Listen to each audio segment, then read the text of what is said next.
Bismillahirrahmanirrahim. Alhamdulillahi rabbil alamin. Wa bihi nasta'in ala umurid dunya waddin. Wassalatu wassalam ala al-mab'usi rahmatan lil alamin. Nabiyyina wa habibina wa qudwatina Muhammad ibn Abdullah wa ala alihi wa sahbihi wa man sar ala nahjihi wa ihtada bihadihi wa istanna bisunnati ila yaumiddin, amma ba'du. Muslimin dan muslimat, para jemaah, para pencinta ilmu, pencinta Al-Quran dan pencinta sunnah Nabi sallallahu alaihi wasallam, Assalamualaikum warahmatullahi wabarakatuh.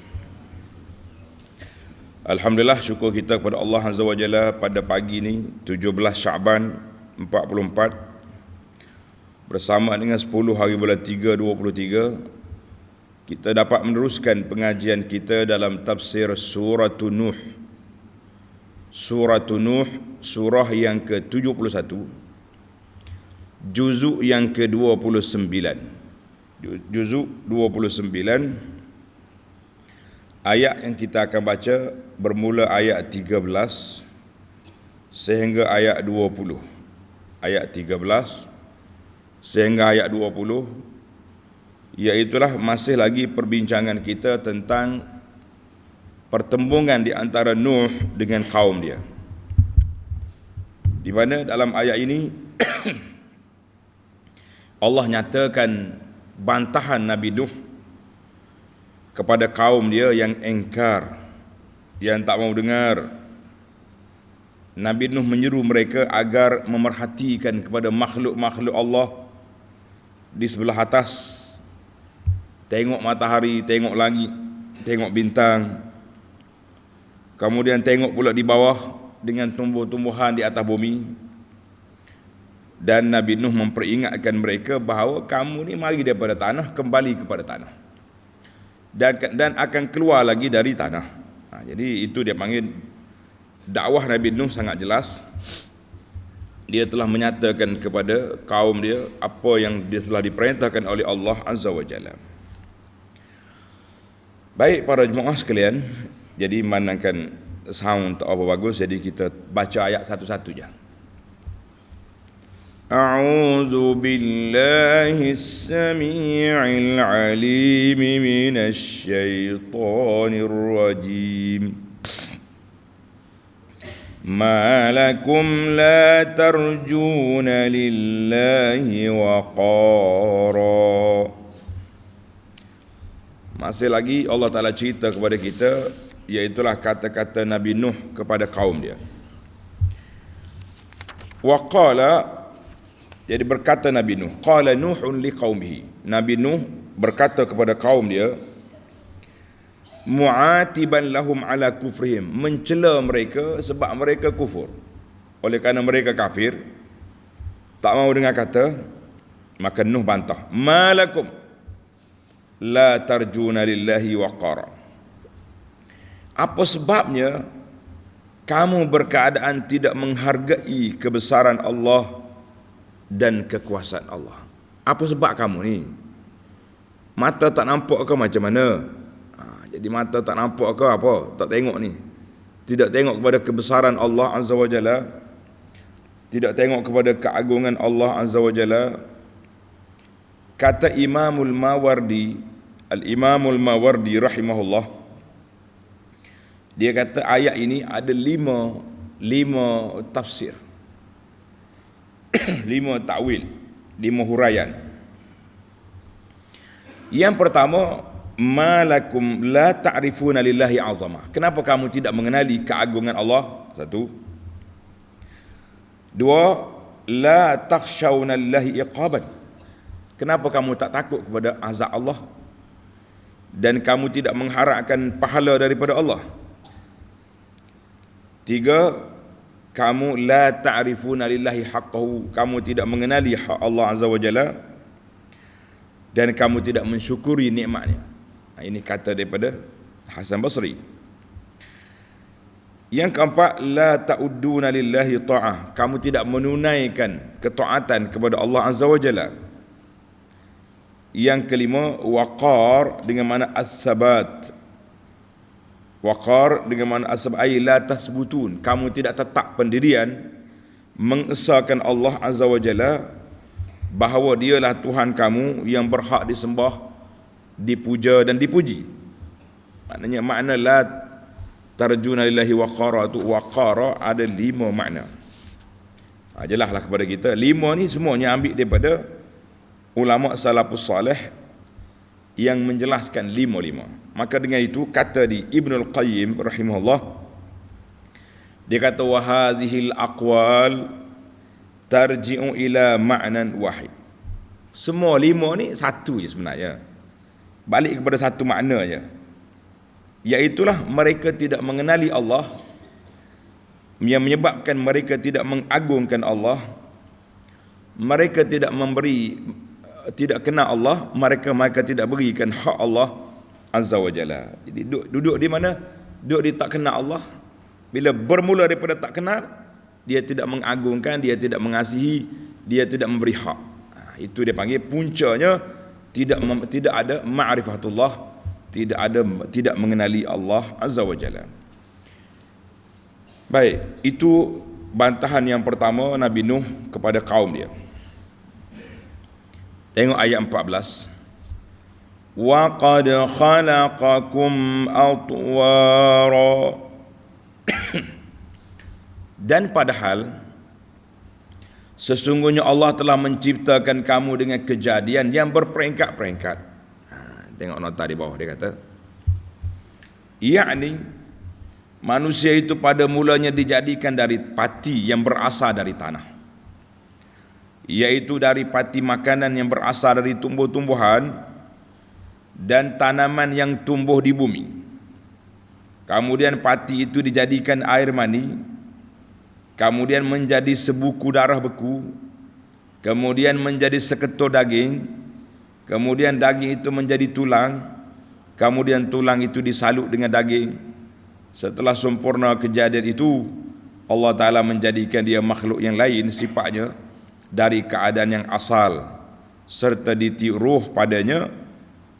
Kalau nak dia, Tuan Syekh kata nak panjang lagi, lihat penjelasan nombor 1064. Jadi kita panjang tak cukup panjang dah. Yang ni pun kita faham dah, alhamdulillah. Jadi Allah kata wa qad khalaqakum atwara. Kejadian manusia ni berperingkat-peringkat, daripada air mani sampailah keluar baby. Adapun teori mendiang Darwin duk kata kita ni mari daripada monyet. Kalau kita sempat jumpa dia lah, kita nak kata Darwin, you seorang je lah monyetnya, aku manusia, tak mahu kita. Kacau dia punya Darwin. Boleh dia panggil teori apa ni, evolusi.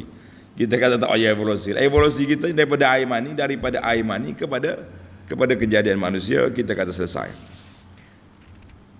Ayat ini tanda pelajaran ditafsirkan dengan ayat Suratul Ghafir. Suratul Ghafir ayat 67 jelas, detail lagi. Allah kata apa? Huwallazi khalaqakum min turabin summa min nutfatin summa min alaqatin summa yukhrijukum tifla, sampai ke akhir ayat samalah. Air mani, darah, daging, tulang disalat. Jadi sampai sudah. Kemudian keluarlah kamu baby, sampai ke tua, sampai ke mati.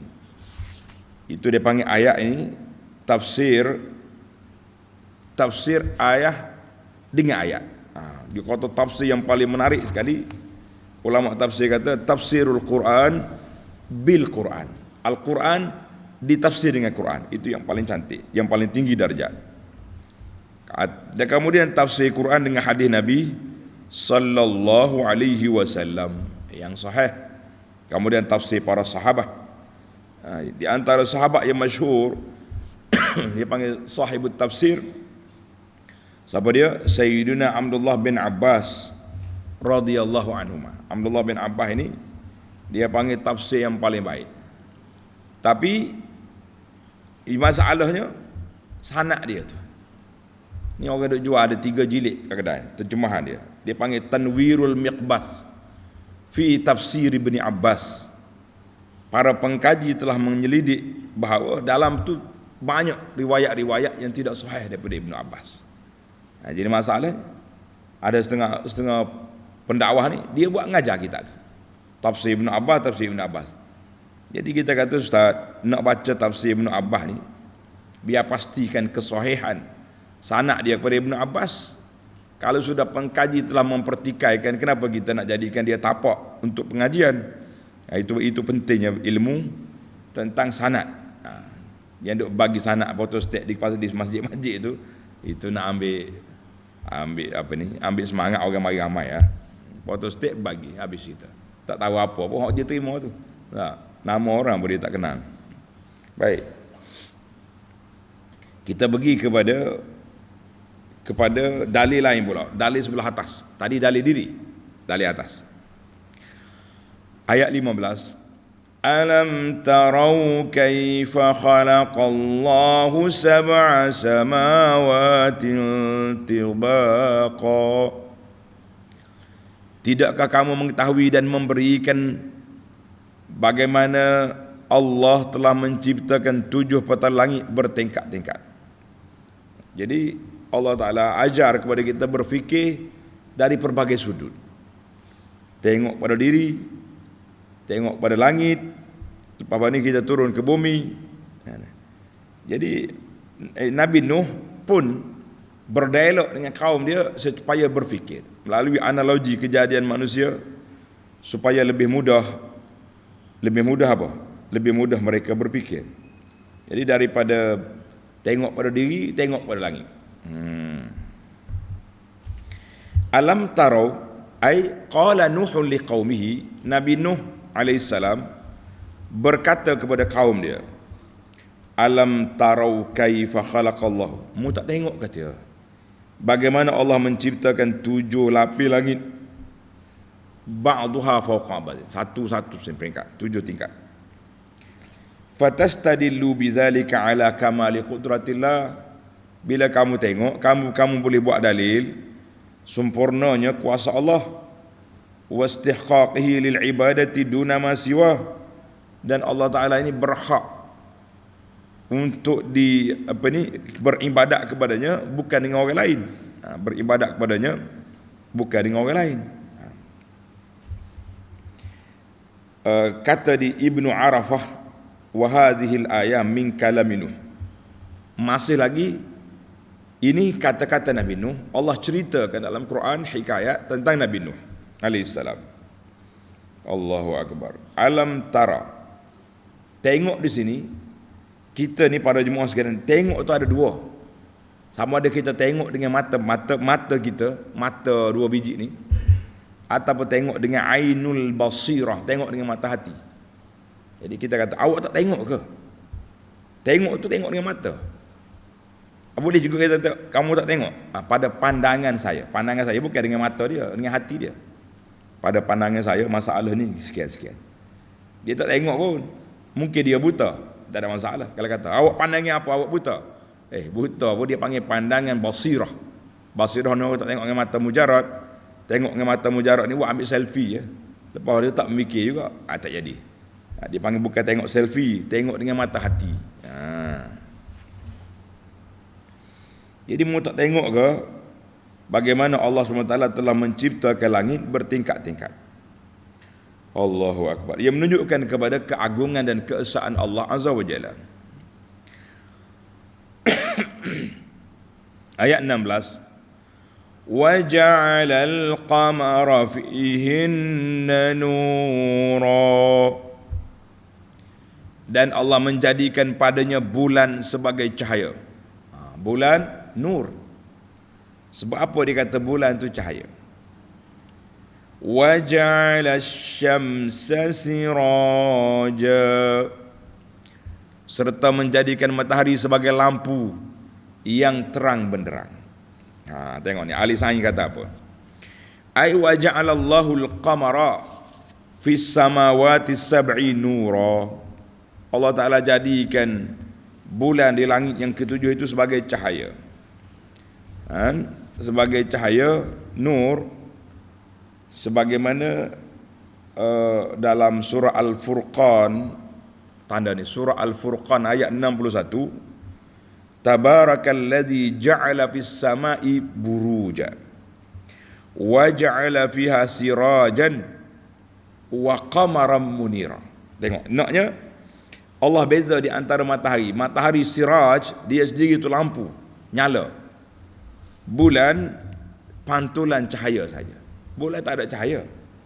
Dia bulat gitu, dia tak ada cahaya. Cahaya dia mari daripada matahari sulu, jadilah cerah. Sebab itulah berbezanya bulan. Setiap hari berbeza. Mula-mula kecil, dia panggil hilal, kemudian besar sampai purnama, cantik, lepas tu kecil balik. Jadi dia pada bulan dia tak ada cahaya sendiri. Cahaya dia mari daripada siraj. Siraj tu mari daripada lampu. Lampu daripada mana? Daripada matahari. Dia pantul saja. Jadi wa ja'ala asy-syamsa sirajan ay wa ja'ala Allahu asy-syamsa misbahan mudhi'an. Jadi matahari itu dia sendiri bercahaya, bulan hanya menerima cahaya. Bulan hanya menerima cahaya. Jadi jelas di sini ayat Allah Taala beza di antara asy-syamsu siraj. Dalam surah Yunus ayat 5 Allah kata huwallazi ja'ala asy-syamsa dhiya'a. Tengok, ini siraj, lampu. Dhiya'a juga lampu. Wal qamara nura. Bulan tak berubah. Bulan hanya nur. Matahari yang disebut dengan nama siraj ataupun dengan nama dhiya'. Bulan nur. Allahu akbar. Jadi di sini para pengkaji, para ulama mentadabbur, dia kata barulah kita nampak bahawa bulan tu kerja dia menerima cahaya. Tapi yang mengeluarkan cahaya matahari. Jadi manusia ni dia tak boleh panas sentiasa. Dia kena panas sejuk. Panas sejuk. Kalau sejuk sentiasa pun lembab pula, tak jadi. Kena panas sejuk. Kita ni sama jugalah. Sebab itulah kadang-kadang Allah Ta'ala beri pasangan kita ni panas sejuk. Tak? Kalau suami bercakap banyak, bini dia diam je, tak cakap. Kalau boleh bini hok kecek banyak kat tu, lelaki bakal senyap, tak kata apa. Bakal menteri dalam je bagi bercakap, berkata-kata dah. Suami dia tak boleh nak cakap dah. Tak dia ke dia, tak ada. Bakal senyap gitu bagi ke dia lah. Dia ada juga hok pasal dua-dua bercakap belaka atau pening kita. Kita nak dengar hak mana pergi rumah orang ni. Tak, dua-dua tu rumah belaka. Masya-Allah. Jadi itu dia panggil naluri, sifat fitrah dah.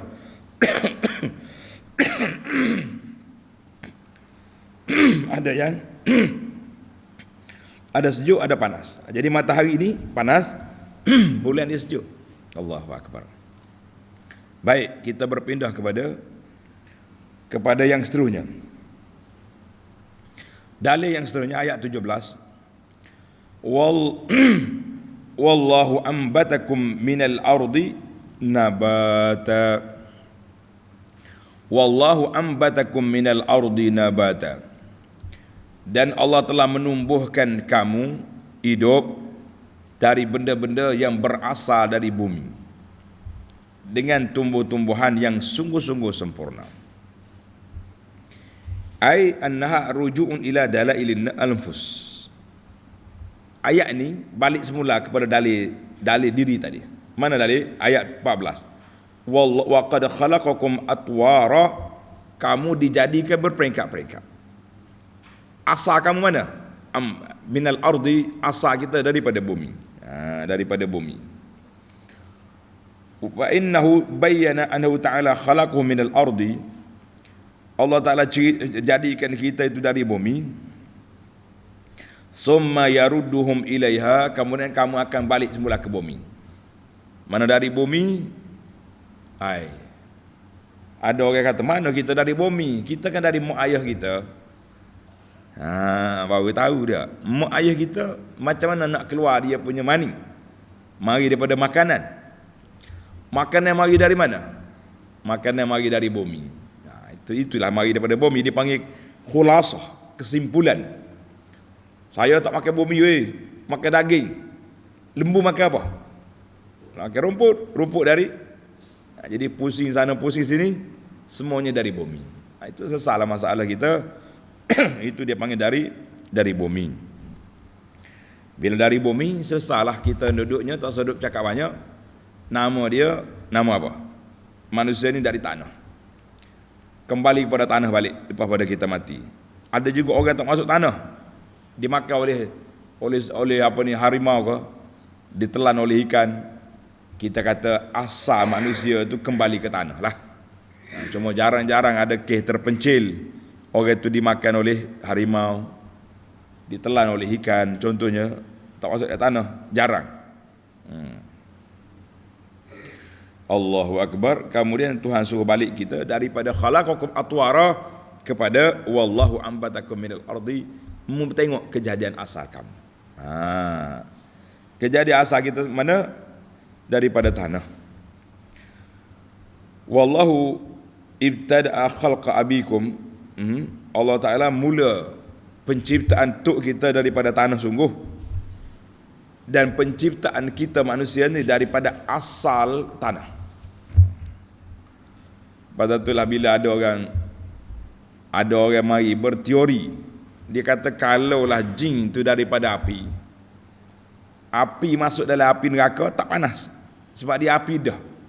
Sedap juga cerita analogi dah. Dia kata kalau jin tu, syaitan tu daripada api, kalau dia neraka esok Allah Ta'ala masuk dalam neraka panas, neraka api, dia api. Jadi budak ni berteori daripada tok guru dia. Tok guru dia pun tak cakap banyak dengan budak lagi ni, buat kerah kepala, buat letih habis masa. Dia ambil seketul tanah, dia capak atas dahi kawan tu, belepong, bekok dahi.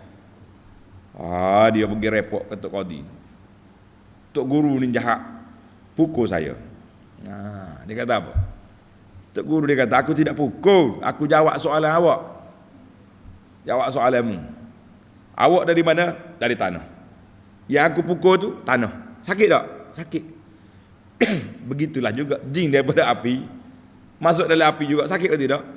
Dia baru nampak. Kita ni kadang-kadang kena macam tu. Ya tu. Dah. Macam orang salah guna takdir. Dia kata saya ni buat maksiat dengan takdir Allah Azza wa Jalla. Jangan main. Bila polis tangkap dia kata polis, jangan tangkap. Saya mencuri ni sebab takdir Allah. Sedap juga dia banyak bahasa. Polis pun dia mari ikut belakang dia, bagi sebiji atas muka, belobong. Kenapa awak pukul saya polis? Takdir Allah. Boleh ke tidak kita dakwa takdir dengan takdir? Jawabnya la. Tak boleh. Bila kita tak boleh berhujah dengan takdir dalam perkara yang tidak baik. Saya ni Allah Ta'ala takdir dah pergi tempat maksiat malam ni. La. Awak pergi dengan otakmu. Awak yang fikir nak pergi. Jadi tak boleh kita takdir Allah begitu. Bila kita boleh berhujah dengan takdir apabila kita telah berusaha untuk tak kena benda tak baik, usaha, ikhtiar, macam-macam ubat kita makan, tiba-tiba kena juga sakit. Ketika itu kita kata ini takdir Allah. La yafirru wa la yahrab. Tak boleh lari, tak boleh nak lari tak boleh, sebab Allah Ta'ala dah takdirkan kita akan kena. Itu barulah kita tenang. Tujuan besar beriman dengan qada dengan qadar dia untuk ketenangan. Jadi tengok kita sekarang ni, manusia ni mari daripada tanah, tapi kalau pukul dengan tanah sakit juga dia. Jin mari daripada api, dibakar dengan api sakit. Jangan kata dia. Jangan duk teori banyak. Ni teori panjang-panjang awak tak ada faedah. Allahu Akbar. Tengok ayat 18. Thumma yu'idukum fiha wa yukhrijukum ikhraja. Kemudian Allah mengembalikan kamu ke dalam bumi sesudah mati. Lepas pada mati kita masuk dalam bumi, nak gimana lagi? Dan mengeluarkan kamu daripadanya sesudah dihidupkan semula untuk dihisab dan diberi balasan dengan pengeluaran yang sungguh-sungguh. Mana kita keluar itu sebagai bentuk manusia. Macam ni kita masuk dalam tanah, macam ni lagi kita akan keluar. Cuma bila masuk dalam syurga, tak ada orang tua dalam syurga. Dengar ni, makcik-makcik, nenek-nenek, tok ma, tok pah ni. Istilah sekarang ni, tok ma, tok pah. Kalau panggil nenek, yalah tok ma apa je. Pasal orang tua tak saya mengaku tua, macam itulah perangai. Siapa dia ni? Tok ma, grandma. Ayah duduk kapur ya. Main grandma aku tik pacak ya hidup dah. Kau jak kata siapa ni? Nenek. Barulah kita geram lagi. Allah aku tua dah. Ingat kena mati. Macam mana? Nenek, grandma, tok ma tak ada belaka dalam syurga. Adanya wanita-wanita yang muda-muda, umur 30-an. Itu yang ada dalam syurga. Tua-tua tak ada. Orang tua tak ada dalam syurga. Yang tua-tua ada sekarang ni semuanya dikembalikan muda semula. Itulah kita kata tuan tua, puan-puan, kalau nak jadi muda balik, bukan dengan pakai makeup. Dengan apa? Dengan kita beribadat banyak. InsyaAllah masuk dalam syurga nanti comel semula. Baik. Tak salah panggil Tok Mak Grandma tu saja gurau ya. Ada orang kata, oh tak boleh ke? Saya tak kata tak boleh, tapi kata nampak kita tu tak nak jadi tua. Tu ya puncanya. Baru ini trend grand ni baru ini berlaku. Dulu orang panggil nenek, opah, tu Tok Nye. Kelantan kata Tok Nye ni nenek lah, Tok Nye. Siapa ni? Tok Nye saya. Nenek. Lah ni siapa dia? Grandma. Grandma. Grandfather. Macam-macam manusia tak situ tua. Tak situ tua. Allahu akbar. Baiklah. Wa yukhrijukum ikhraja, Allah Taala keluar balik kita untuk apa? Untuk dihisab. Tengok ayat 19. Wallahu ja'ala lakumul arda bisata. Dan Allah telah menjadikan bumi bagi kamu sebagai hamparan. Allah Taala jadi bumi kal firash, macam hamparan. Ini yang jadi sebab ada setengah orang berteori. Dia kata bumi ni lepel, bumi ni rata, dia kata tidak bulat. Tapi payahlah nak bercakap. Orang naik atas pun tengok bulat belakang dah. Kan? Dunia ni bercakap bumi tu bulat, kita duk main lepel lagi. Bumi tu rata. Rata bumi. Dia kiamat esok. Kiamat esok bumi rata.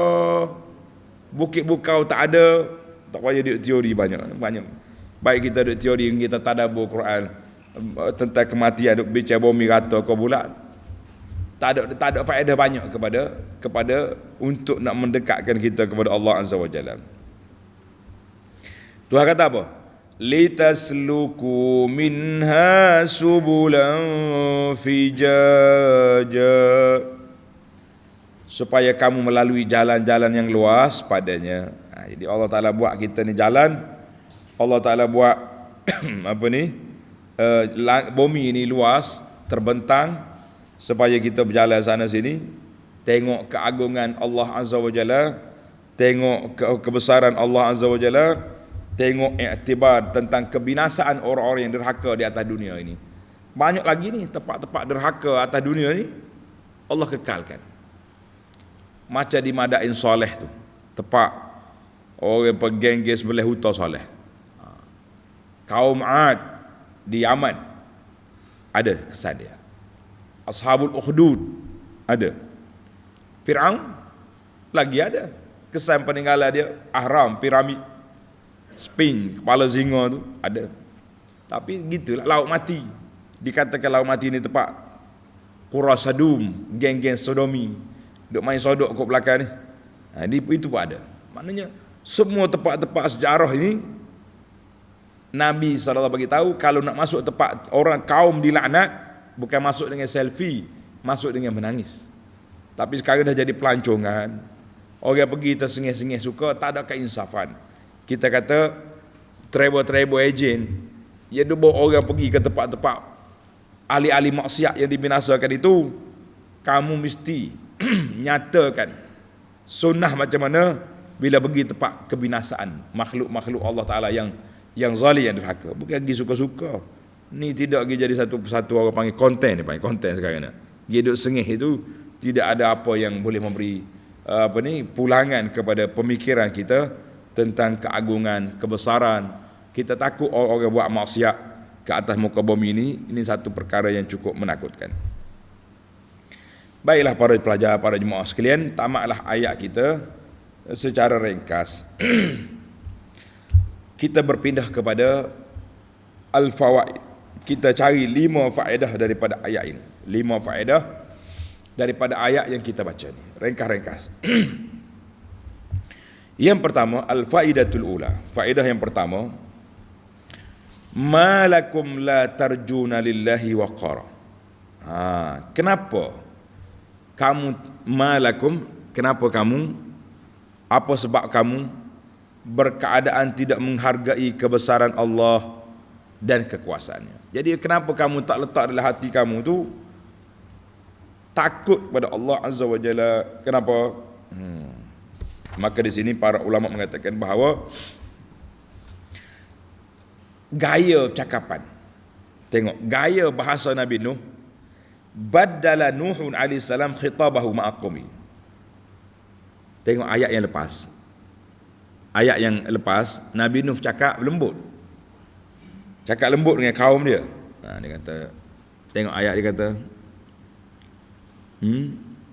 da'autuhum jihara, aku seru dengan cara secara terang-terang, secara sembunyi, pergi nasihat seorang-seorang melembut, fakultus taghfiru, kaumku beristighfarlah banyak. Itu cara lembut. Bila nampak tak dengar, Nabi Nuh tukar uslub, bantah. Malakum, tengok bahasa dia, ayat kena baca. Malakum, apa sebab kamu? Kenapa kamu? Jadi kita macam tu juga lah. Mula-mula kita nasihat dulu, buat gini-gini pelan. Nampak orang tak dengar, kita bantah. Apa? Itu dia panggil uslub. Badala Nuhun alaihi salam khitaba ma'aqami min tariqatin nushi wal amri ila tariqit tawbih. Nasihat, gaya. Orang Kelantan kata kecek. Ada bahasa Kelantan kecek. Kecek ni maknanya pujuk. Tak dengar juga, maaf. Uslub kasar, bantah. Itu. Ini dia panggil cara uslub. Jadi kita pun jangan mula dengan kasar dulu, nasihat dulu. Pujuk, nasihat, rayu, nampak tak dengar juga, gap kita bagi. Awak ni nak apa sebenarnya? Mula tu. Dan bahasa tu kena mula di situ. Baiklah. Maka di sini ulama tadabbur kata menjadi kewajipan kepada kita ar-raja' wal khasyah. Kita mesti ada dua-dua. Uslub, orang panggil nasihat, dan uslub amaran. Tu. Dalam kita beribadat, kita ada dua uslub, ar-raja, mengharapkan pahala, wal khasyah, takut pada seksa. Kena kembar dua-dua. Sebab kalau kita ambil satu, kita jadi peding. Kalau kita ambil satu, happy. Geng-geng liberal tu sebab dia baca ayat tu. Allah Ta'ala Maha Pengampun, Allah Ta'ala Maha Penyayang, Allah Ta'ala Maha Pengasih. Tak solat pun tak apa, tak tutup aurat pun tak apa, sebab Tuhan Maha Pengasih. Anak cerita dekat anak tegur budak-budak Arab duk main, waktu orang solat duk main bola dekat masjid. Saya kata, aulad, sallu, solat. Kita dengan budak Arab ni kadang-kadang kita berani berlawan juga, kita muda masa tu duk ngaji. Dia kata apa? Allah Ghafurur Rahim. Allah Ta'ala Maha Pengampun. Kita pun celak mata. Inna azabi lasyadid, kata azab Tuhan dahsyat. Dia pun senyap. Akhir kali tak ada main pergi pakat pergi solat. Jadi kadang-kadang kita kena bantah tu, kena jangan duduk kasih sayang saja. Kita kena ada khauf, ada raja, ada amru, ada nahyu, kena ada dua-dua. Dakwah ni tak lengkap kalau ambil separuh. Dakwah kitanya ajak orang je. Tak boleh ajak saja. Dia kata ni ada teori ni, kadang-kadang dia kata teori kita ni kalau bekas kotor kita masuk je air baru, masuk akhir kali dia tak keluar, dia punya karat-karat tak keluar, kena ketuk, kena klorok, kena sabun. Itu bahasa dia. Baik, al-faidatu tsaniyah, faedah yang kedua, ma lakum la tarjuna lillahi waqara. Masih lagi dalam ayat yang sama. Kenapa kamu tidak memberi hak Allah Subhanahu Wa Taala ni? Kenapa?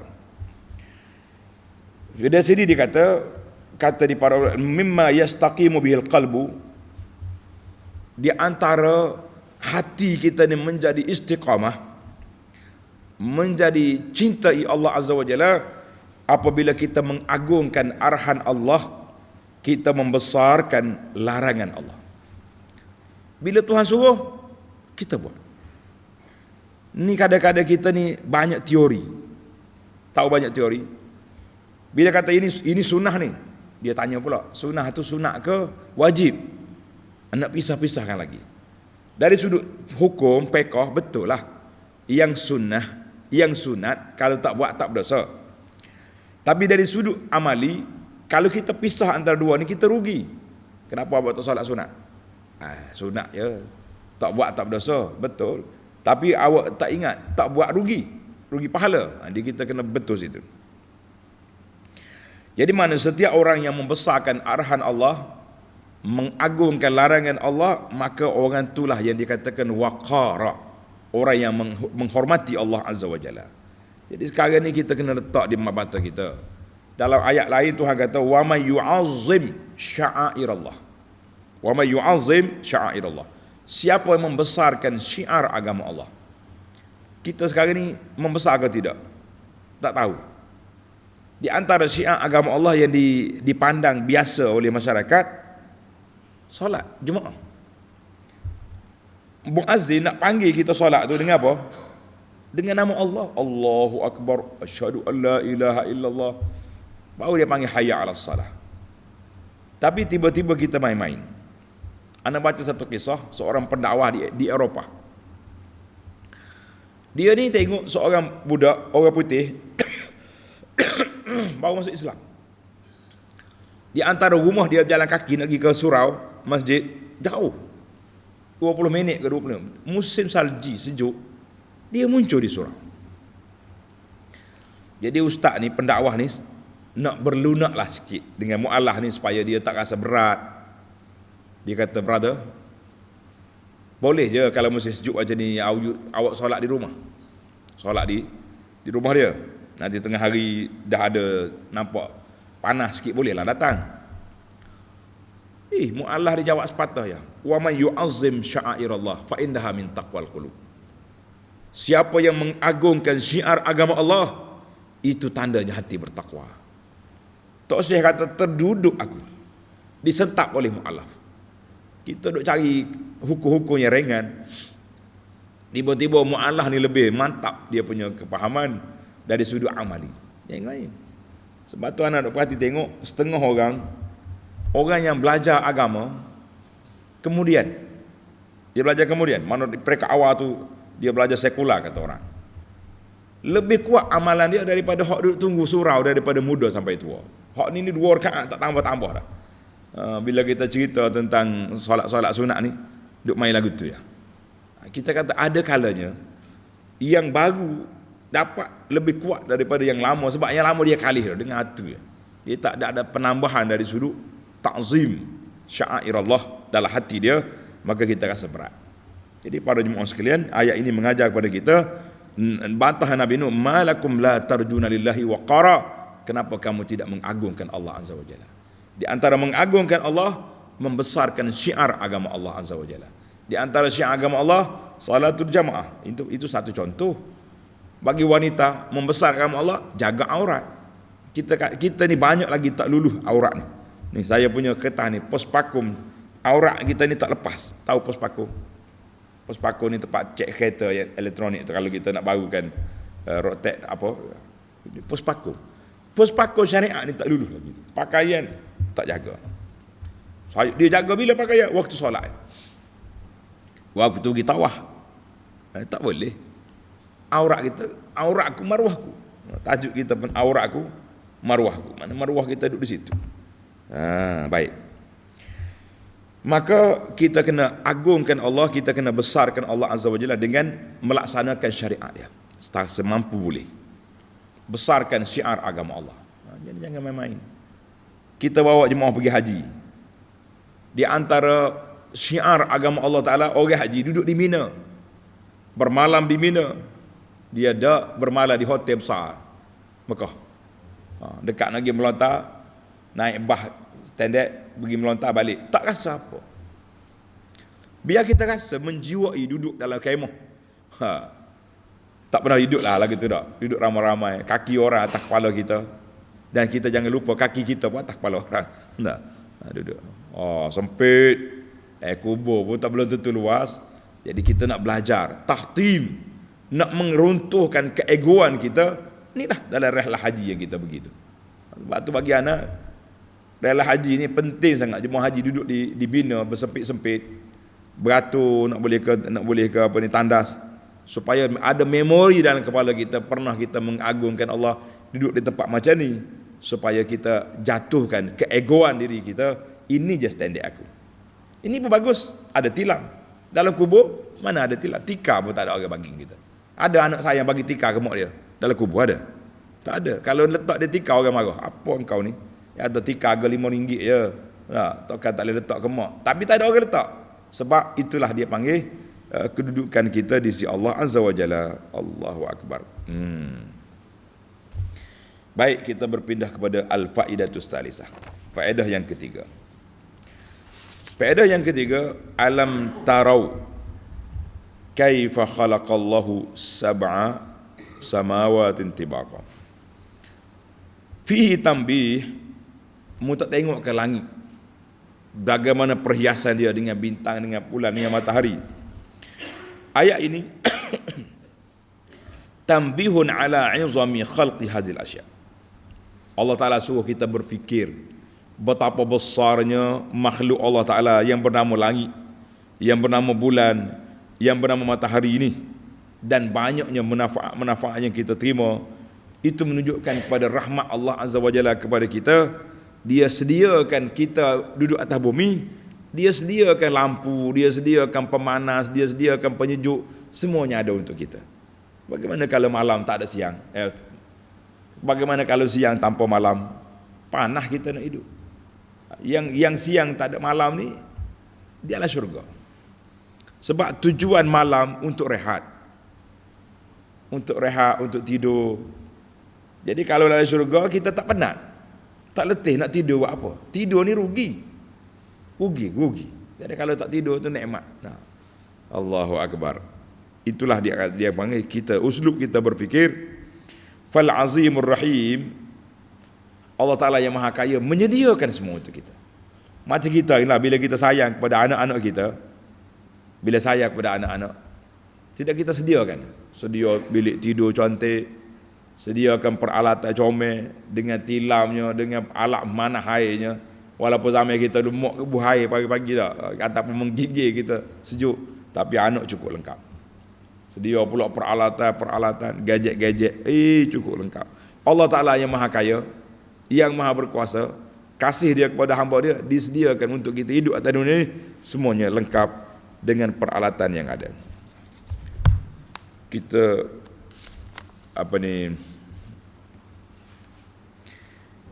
yang keempat, tengok yang keempat.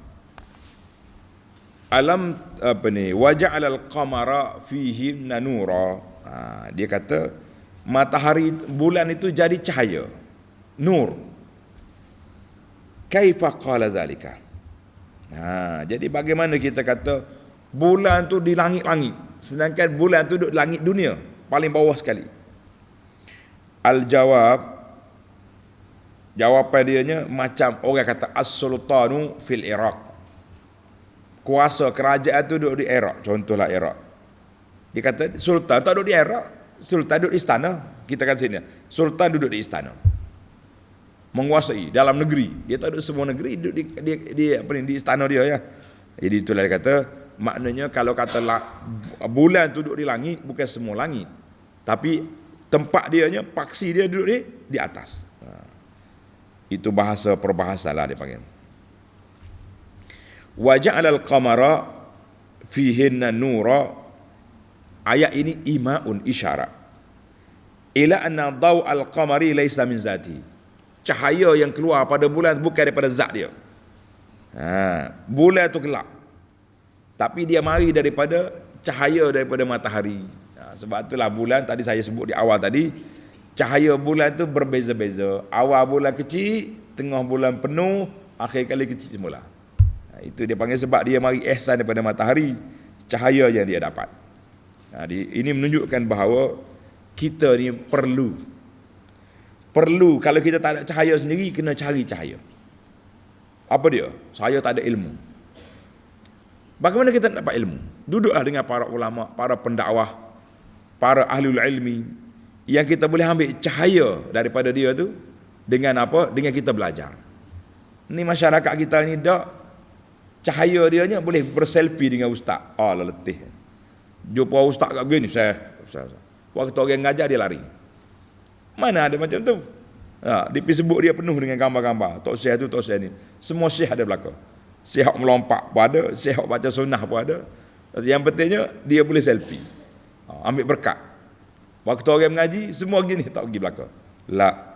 Jadi kita kata, tengok, matahari dapat kehebatan sebab dia duduk dekat mana? Bulan dapat cahaya sebab dia duduk dekat dengan matahari. Yang hari ni hari apa ni?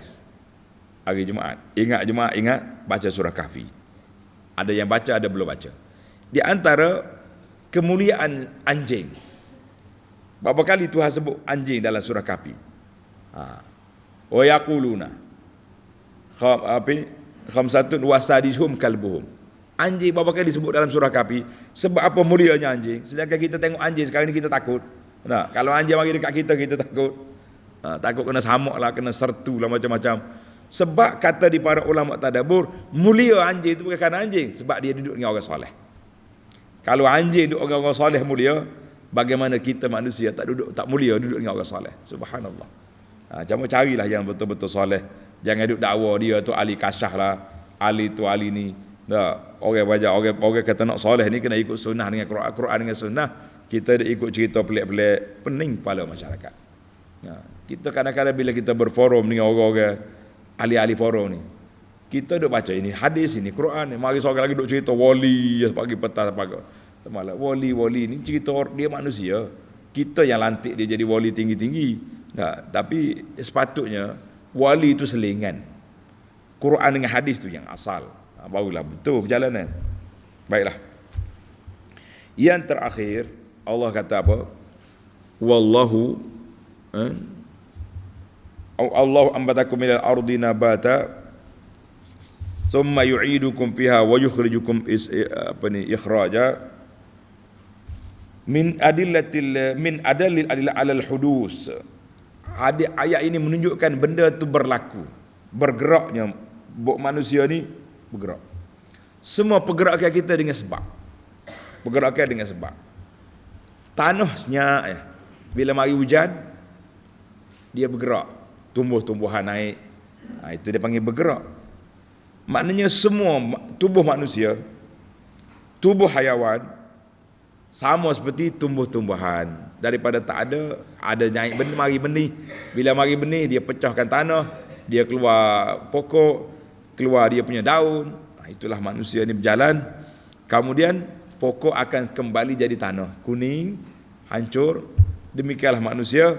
Kita dulu mari daripada tanah, sekarang duduk di atas tanah, kita akan kembali kepada tanah. Apa yang persiapan kita nak masuk dalam tanah? Ada persiapan? Kalau atas dunia ni banyak persiapan. Nak duduk, cari rumah. Nak bersana, cari itu. Nak masuk dalam tanah nanti, ada persiapan. Ada ibadat. Ada amalan. Allahu Akbar. Saya duduk kempen para jemaah sekarang ni, kempen hartaku milikku. Alhamdulillah dapat sambutan. Hartaku milikku. Macam mana harta kita nak milik? Apa Abu Anas cakap tak betul? Harta saya memang milik saya. Semua nama saya belaka. Tak bagi pun kepada anak. Nama je tu. Belum tentu jadi milik kita. Sebab Nabi kata harta kita milik kita. Yang mana yang kita dah makan, apa yang kita pakai dah lusuh, dan apa yang kita infak, itu je milik kita. Hak lain tunggu nak jadi milik orang lain. Jadi alhamdulillah para jemaah sekalian, bekalan yang paling besar sekali. Saya semalam pergi ceramah satu tempat. Ada orang bagi duit. Masa kita pergi dulu, kita pun tanya orang tu bagi duit berapa. Kata di sahabat kita tu, ustaz, yang bagi duit dulu tu, wakah ke apa benda dia bagi tu, mati dah. Kita kata Allahu Akbar. Mudah-mudahan jadi bekalan dia. Jadi kita ni kadang-kadang beza antara pergi kuliah ni, yang kuliah sekali lagi tu tak ada dah orang tu. Itu lama tu. Ada kata pagi ni dengan pagi esok pun sudah lama dah. Semalam dia bagi, hari ni mati. Ada ke tak ada? Ada macam tu. Jadi kita ni para jemaah sekalian, kita kena fikir banyak tentang apa yang akan terjadi kepada kita setelah kita masuk dalam bumi. Bagaimana kita nak buat, bagaimana kita nak apa ni, persiapan, itulah yang patut kita lakukan.